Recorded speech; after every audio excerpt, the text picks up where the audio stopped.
Devant des collégiens de 3e, Arlette Testiller, 89 ans, se remémore ses 8 ans.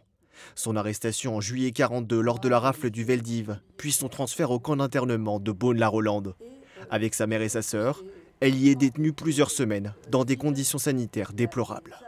Et là, il passe un gendarme, voit maman avec sa bassine et demande « Qu'est-ce que tu fais ?» C'était pas une époque où on tutoyait tellement les gens, hein.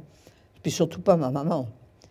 Et elle dit « Ben voilà, il faut que je lave les enfants. » Et lui, de toute son autorité, a donné un grand coup de pied dans la bassine et a dit « C'est moi qui décide. » La sortie du camp négociée par sa mère, sa vie cachée dans une famille de Vendôme jusqu'à la libération.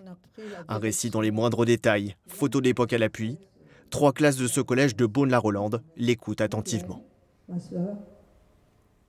Aujourd'hui, on ne voit pas ça et on se rend compte aussi qu'on a de la chance et qu'on se plaint pour beaucoup de choses alors qu'à l'époque, c'était 1000 fois pire ce qu'ils ont vécu. Je ne pensais pas qu'il y avait autant de solidarité aussi dans les camps, que autant de femmes faisaient des choses pour d'autres femmes, qu'ils se serraient les coudes entre prisonniers.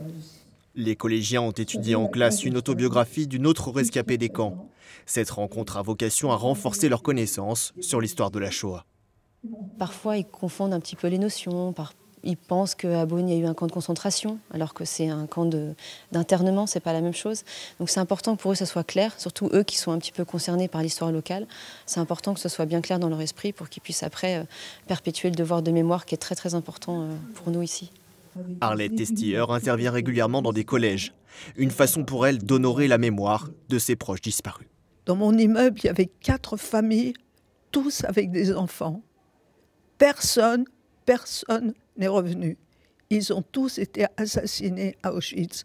C'est pour eux que je le fais, c'est pas pour moi. En témoignant, Arlette Testiller veut lutter contre le négationnisme et le révisionnisme.